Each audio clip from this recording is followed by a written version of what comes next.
So ito nga mga kalabas, madami yung nagre-react dito sa ating documentation ng pagpunta ni BBM dito sa Bicol. So pag-usapan natin ito mga kalabas, bakit nga madami yung may mga negative reactions pa rin. Pero sa totoo lang mga kalabas, no, ako masaya ako na madami yung mga Bicolano ang pumunta at sa dito sa pagbisita ni BBM sa ribbon cutting pa lang yan. Take note, ribbon cutting pa lang po yan mga kalabas, at hindi pa po yan yung grand rally at hindi pa po yan yung caravan yung naganap dito sa Albay. Nakikita po natin yan po ay caravan lamang dito sa Albay o dito ginanap sa Bongbong Sara Regional Headquarters sa Legazpi City. So madami pa rin yung pumunta talaga mga kalabas. Although syempre marami pa naman yung mga Leni supporters syempre dito sa Bicol. Pero yun na nga, nakita natin na hindi lahat ng Bicolano ay kay Leni. But yun na nga, ako naman hindi naman ako nakikipag-awal on social media. And ang ginagawa ko kapag may umaaway sa akin, kapag may mga sinasabing against me, ginagawa ko na lang po, it's either unfriend or block. I mean, ako hindi kasi ako sanay sa pakikipag-away. I mean, I have friends na Leni, I have friends na mga Pinklawan, relatives na Pinklawan. Pero yun lang, I respect them. Hindi ako nagsasalita kung ano sa mga comment section, sa mga posts nila. I just like or heart it, or better not, do some negative comments na makaka-offend ako, kasi ganun ako. So kapag may mga ganun tao sa akin na ginagawa na ko ng ganun, then I immediately unfriend or block it, kasi hindi kita inaaway, diba? Hindi ako nakikipag-away sa'yo. Ba't mo ko aawayin, diba? Magkaiba tayo ng kandidato, yes, pero syempre, respect man, I respect yours. No? If you can't respect me, then I better block you, kasi naman makipag-away ka pa, diba? Kesa naman ma-stress ka sa akin, kesa naman ma-bad trip ka sa akin. So, ako nang gagawa ng para hindi ka na ma-stress. Ganun lang po yun.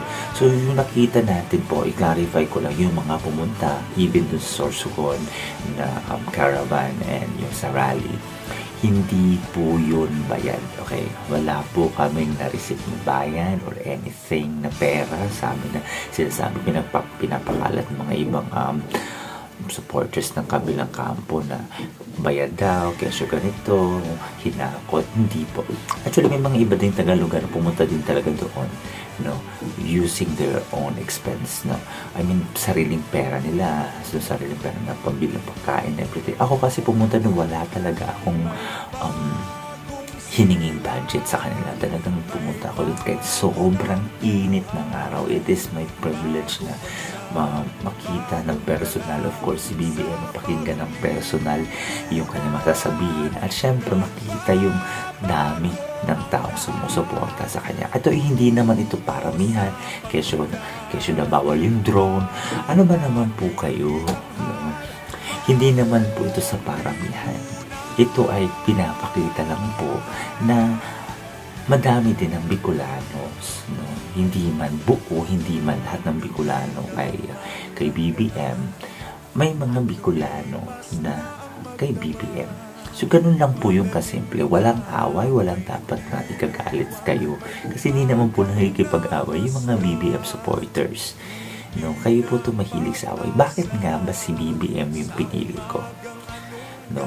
Madami yung nag-unfriend sa akin, madami yung nag-unfollow, pero it's okay. Madami naman yung nadagdag sa akin, diba? Madami naman yung nadagdag sa akin followers, and gusto ko yung pagpasalamat. Bakit nga ba si BBM? So nakikita nyo dyan, ang daming taong sumusuporta ngayon kay BBM. Hindi pa yan, pa lang yan, hindi pa lahat pumunta dyan. May mga silent supporters lang po si BBM na ayaw din naman kasi binabash nga sila. So, bakit nga ba si BBM? Unang-una sa lahat, bakit ko ba nagustuhan si BBM? Siguro unang, yung hindi siya pala patol sa mga batiko, sa mga paninira, hindi siya nakikipag-away. Hindi siya nakikipag-away, hindi siya gumagatong para magalit yung tao. Number one na ayaw ko is yung gumagatong para magkagulo lang, para magalit lang yung isang tao sa isang tao. So siya, talagang pinupush niya yung unity.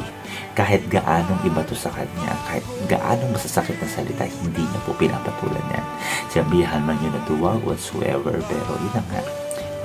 Still, I admire him sa pagiging mabuting tao. At consistent focus. No? Focus siya sa kung ano yung gusto niya gawin para sa bayan, yung maganda. And ito pa, isa pa sa gusto ko sa kanya ay ramdam mo na mayroon siya talagang malinis na intensyon at sinseridad sa pagtulong na maiangat ang bansa natin, no?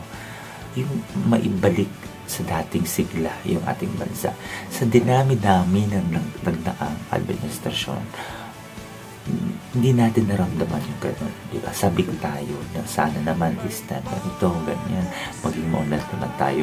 And ito'y unti-unti nang nasimulan ni Pangulong Duterte. And walang ibang ipapatuloy niyan, kundi ang Bongbong and Sara tandem. Sila lang po ang nakikita ko na may talagang may intensyon o may plano na ipagpatuloy yung mga magandang nasimulan ng administrasyon Duterte. So yun lang po mga kalabinabs. And isa pa sa gusto ko kay BBM ay yung pagiging simple. Yung hindi niya alintana, yung panganib. Nasusuong siya sa madaming tao na any moment pwede siya masaktan, hindi niya yun iniisip. So nakikita niyo dyan sa video, talagang dinudumog na siya ng tao, diba? So ganun. And nakita ko yung kamay niya, sobrang itim na yan, ang daming mga sugat-sugat dyan because sa pagkikipagkamay. And gusto niya talaga na maramdaman ng tao na hindi siya nalalayo sa atin, na andito ako, abot kamay niyo lang ako. Yun yung pinaparamdam niya. So, yung pagiging simple, pagiging matalino, pagiging consistent, isa yun sa mga nagustuhan ko. Yun yung mga nagustuhan ko sa kanya. Okay? I won't choose a leader na nagpo-provoke ng gulo, na naghihikayat sa tao na magalit, na naghihikayat sa tao na makimagsig kayo, magwelga kayo. Ayoko ng ganun kasi nga, ang gulo-gulo na ng mundo natin, ang gulo-gulo na ng Pilipinas, instead na tumulong tayo para maging mas maganda ang bansa, ito managdag pa tayo sa problema. So ganun lang po yun. But yun na nga po, hindi po ko nakikipag-away. I respect everyone's choice, no? Kaya ako, ang dami kong kaibigan, ang dami kong kamag-anak na Lenny, pero I'm nothing against them. Hindi ko sila binabastos. So, syempre, hindi ko din-deserve na position ako.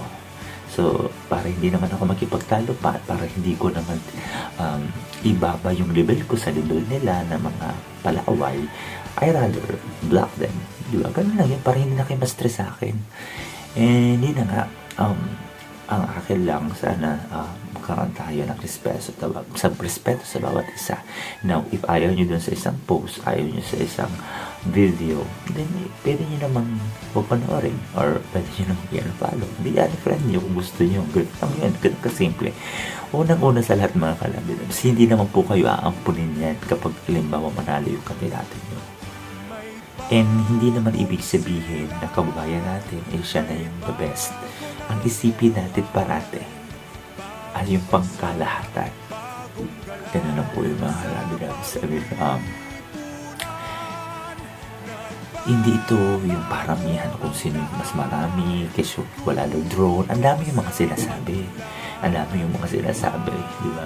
Wala naman sinasabi yung mga supporters na gano'n i-BBM sa inyo. Pero kayo, ang dami yung sinasabi. Although may mga nakikipaglaban talaga mga supporters, pero yun nga, ako, I'm not one of those na makikipag-away. I rather block you kaysa ma-stress ako at magkaroon ng toxic sa buhay ko, sa pagkatao ko, di ba? So, ganun lang po yung mga kanabilas. Again, congratulations po sa lahat ng mga pumunta. Ibig sabihin, bati ko kayo na congratulate. Ibig sabihin, tama po ang choice nyo. Tama po ang choice nyo. At ito po ay para po sa talagang totoong pagbabago at pagunlad ng ating bansa. So, sana po ay huwag kayo magalit if may mga supporters man si BBM sa Bicol. Kasi hindi naman pwede na ayaw ng diktador, pero kayo gusto nyo, masunod yung gusto nyo. Kung ano sino yung gusto nyo iboto, yun ang iboto ng iba. So, sino ba ang diktador? Diba? Eto pa. Ang pinag-uusapan natin dito, ang tumatakbong Pangulo ay yung junior at hindi yung senior. Huwag na sabi nga ni Atty. Roque, ang sabi nga niya, ang pinag-uusapan natin ay yung buhay, hindi yung patay. No? Yun lang po yun. Yung, kahit ipukul yung kaso, wala po yun kasi diba, matagal na pong na-clear ni BBM lahat. So sana huwag na tayong paulit-ulit na mga ibinabato sa kanya. Huwag na tayong paulit-ulit. Tsaka hindi po siya si Ferdinand Marcos Sr.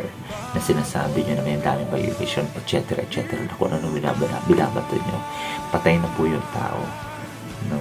Ang mahalaga ngayon ay itong si Ferdinand Marcos Jr. ay gusto niyang gawing mas maganda, mas maunlad yung bansa. Sino bang ayaw niya? Sino bang ayaw sa gustong umunlad, di ba? So, yun na po mga kalabinabs. Sana po ay magkaisa na lang tayo. Sana po ay magkakaibigan na lang tayo at magkakaiba man tayo ng gusto. Respeto sa bawat isa. Yun lang po mga kalabinabs. And maraming salamat sa lahat ng mga Bicolanos na talaga pong nag-effort kahit walang bayad. Yan, hindi po natin kailangan ng bayad para ipakita yung ating support kay BBM at hindi natin kailangan ng sobrang daming artista para dumugin lamang ang rally. Again, maraming salamat. This is Bon James T, a vlogger na true lover. Oh! Bye! Again, yung mga hindi pa po nagsusubscribe at hindi pa po na-follow, please paki-follow ng aking Facebook page and of course paki-subscribe ng aking YouTube channel. Again, it's Bon James D. Bye! Itanghal bagong hipunan,